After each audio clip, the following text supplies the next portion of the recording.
Hey guys, welcome back my YouTube channel. कैसे हो आप सब? बढ़िया होंगे। तो मैं अपनी स्ट्रैटेजी मैं फॉलो कर रही हूँ, मैं आपको शेयर करूँगी। तो अगर लगे कि हाँ ये यूज़फुल है तो आप इसे फॉलो ज़रूर कीजिएगा एंड इस चैनल को प्लीज़ सब्सक्राइब एंड लाइक ज़रूर कीजिएगा। So let's start. मैं सबसे पहले मेरा मेंस रह जा रहा है, तो सबसे पहले मैं मेंस को टारगेट करूँगी। मैं सोचूँगी कि मैं मई से लेकर जून तक मेरा मेंस का सारे टॉपिक वाइज़ क्लियर हो जाए। तो सबसे पहले मैं cover all mains chapter wise करूँगी, ठीक है? क्योंकि जुलाई 1 मंथ आपको देना है प्री को, क्योंकि प्री स्पीड माँगता है ना, एंड मेंस आपको डेप्थ माँगता है, जितनी गहराई तक आपको अंडरस्टैंडिंग है।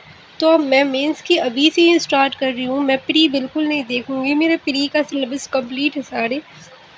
तो अगर जिनका सिलेबस कंप्लीट नहीं है वो उनको सबसे पहले मैं आगे बताऊंगी कि उनको क्या करना है, और जिनका प्री क्लियर है और जिनका मेंस नहीं हो पा रहा है तो वो अभी से ही आपको cover all mains chapter wise complete कर देना है। एंड करंट अफेयर मैं अप्रैल से फॉलो करूँगी। अगर मुझे आगे टाइम मिल गया, अगर कभी मिल गया तो मैं मार्च वाला देख लूँगी। आप जनवरी फरवरी मार्च ये 3 मंथ देखा हुआ है, मैं बस रिवीजन कर लेना है, क्योंकि ये एसबीआई क्लर्क था। एसबीआई क्लर्क की वजह से ये 3 मंथ वेस्ट चला गया, वरना 3 मंथ से ही हम आरआरबी अपकमिंग बैंक एग्जाम जो भी आएंगे उनमें लग जाते, लेकिन ये 3 मंथ हमें एसबीआई क्लर्क को देना पड़ा। तो एसबीआई क्लर्क को देना पड़ा, तो फिर करंट अफेयर में आपको अप्रैल से मैं देख रही हूँ, मैं अप्रैल वाला कवर कर रही हूँ। मैं पीडीएफ के थ्रू मैं पीडीएफ निकलवा लेती हूँ एंड देन मैं उसको अच्छे से अंडरलाइन करके मैं पढ़ती हूँ। और इंग्लिश का देखिए, ये वाला मैं पीडीएफ निकलवा लेती हूँ, निकाल के। ये अप्रैल का सेकंड वीक का है। सेकंड वीक मैंने ये निकाल लिया, और मैं फिर इससे अच्छे से पढ़ाई करती हूँ, क्योंकि ये पीडीएफ के थ्रू पढ़ती हूँ भूल जाती हूँ।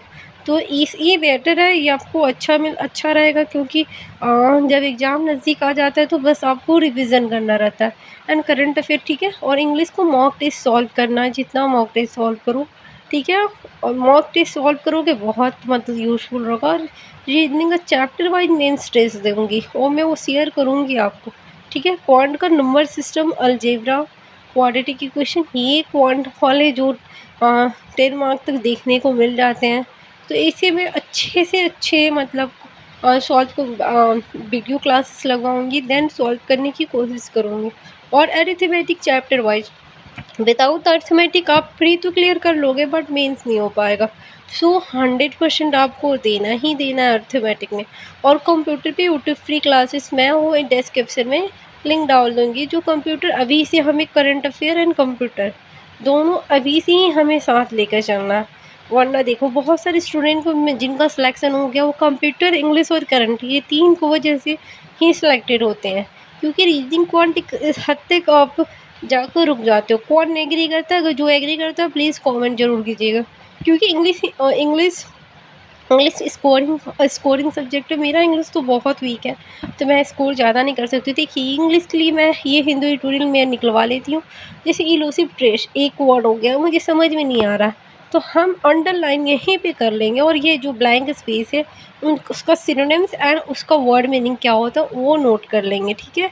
ऐसे करने से आपको मतलब आपके सामने रहेगा, बार बार नज़र पड़ेगी, आपको याद रहेगा। अगर आप नोटबुक पे लिख लेते हो, 5 दिन उलट पलट के देखोगे, फिर आप वो नोटबुक छूना बंद कर दो, तो ये अच्छा रहता है, ठीक है। तो आप इसे फॉलो कर सकते हो। देन आपको डेली जो करना है, जो बिगिनर स्टूडेंट है, जो हाँ अभी स्टार्ट किए हुए, उनको हिंदू एडिटोरियल आपको डेप्थ एनालाइज 1 आवर ऑन 1 2 3 जितना आवर देना है दो, बट देना ही है 1 आवर से बिल्कुल कम नहीं। आपको एक कोई भी पैसेज वैसेज कोई भी एक एडिटोरियल उठा लेना और उसको एक एक करके रीड करना है, और जो वर्ड नहीं समझ में हो उसको मीनिंग उसको लिखना है, ठीक है। और आपको सर्च करना है, देखना है इसका सिनोनिम्स क्या हो गया, और एक एक वर्ड करके लिखना है। ऐसे आपको बहुत टाइम लग जाते हैं विथ वो कैप के साथ। ग्रामर रूल्स पढ़ना है और रीजनिंग का चैप्टर वाइज आप सारे चैप्टर देखो, मैं वो बताई हुई हूँ, मेरी वीडियो में मिल जाएगा। चैप्टर वाइज आपको सारे क्लियर करना। एंड कौन सा चैप्टर वाइज रीजनिंग सेक्शन में कौन सा सेक्शन में लगा, हाँ लगे कि मेरा प्रिपरेशन कुछ हद तक हो गया है, तो आपको 1 फुल मॉक टेस्ट लगाना है। तो अगर अच्छा लगे तो प्लीज़ लाइक एंड सब्सक्राइब जरूर कीजिएगा। बाय, देखिए।